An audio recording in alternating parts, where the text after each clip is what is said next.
थे सारे उसने खत्म कर दिए। अब वो कभी अपने पति का तो कभी राधिका के मोबाइल में रील देखा करती थी। हर वक्त उसे काम के लिए ताना दिया जाता था, जिस वजह से वो परेशान होकर एक दिन घूमने के लिए बाहर निकल गई। तभी उसे जंगल में कुछ सन्यासी औरतें मिली। आप लोग तो मुझे सन्यासी लग रही हैं। क्या आप लोगों ने सन्यास ले रखा है? हाँ पुत्री, हम सभी लोगों ने सन्यास ले रखा है। हमने सारी मोह माया और गृहस्थ जीवन त्याग दिया है। जिसको जिस चीज की जरूरत होती है भगवान किसी न किसी तरह उसे वहाँ पहुँचा ही देता है। दरअसल मैं भी सन्यास लेना चाहती हूँ। क्या मैं आप लोगों के साथ रह सकती हूँ? देखो पुत्री, हर किसी को लगता है कि सन्यासी का जीवन बहुत सरल होता है, लेकिन ऐसा होता नहीं है। क्या तुम अपना घर, परिवार, रिश्ते, नाते, मोह माया सब कुछ छोड़कर यहाँ आ सकती हो? मैं बहुत तंग आ चुकी हूँ। मैं भी आप लोगों को ज्वाइन करूंगी। तो इस तरह जैसे ही वो घर गई वैसे ही उसने सन्यास की घोषणा कर दी। अब कहानी एक बार फिर से वर्तमान में आ गई। विक्रम उसके लिए साड़ी ले आया। साड़ी पहनकर वो उन सन्यासिनियों के पास पहुंच गई।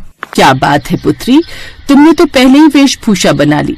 लगता है सन्यास के लिए तुम बहुत ही आतुर हो। मैंने आपको कल ही बताया था ना, मेरा सन्यास लेने का बहुत दिनों से मन है। आज आप मिल गई तो मैं ये मौका अपने हाथ से कैसे जाने दे सकती थी।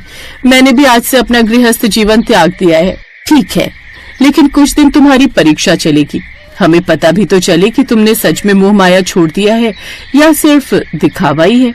मैंने सारी मोह माया पहले ही त्याग दी है। आप मुझसे कोई भी परीक्षा ले लीजिए, मैं सफल होकर दिखाऊंगी। तो ठीक है, फिर चलो हमारी कुटिया में रहो चलकर हमारे साथ। अब राधिका की जेठानी उन सन्यासियों के साथ रहने लगी।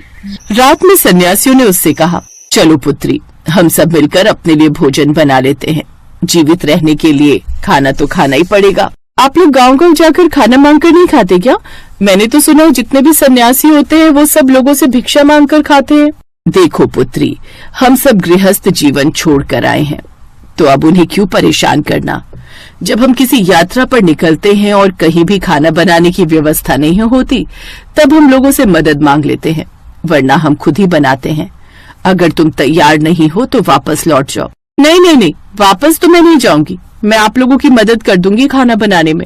जहाँ अभी तक वो घर में बिल्कुल भी काम नहीं करती थी, अब यहाँ पर उसे कम से कम 50 लोगों के लिए खाना बनाना पड़ता था। घंटों तक वो लोगों के साथ मिलकर खाना बनाती रही। पुत्री, लगता है तुम घर में बिल्कुल भी काम नहीं करती थी। तुम्हारे काम को देखकर ऐसा ही लग रहा है। खैर, धीरे धीरे सीख जाओगी। अगली सुबह 4 बजे ही सन्यासी ने सभी को उठा दिया। पुत्री, उठ जाओ, उठ जाओ, 4 बज गए। ब्रह्म मुहूर्त का समय हो गया है। जेठानी अंगड़ाइयां लेते हुए उठी। सोने दो ना विक्रम, अभी तो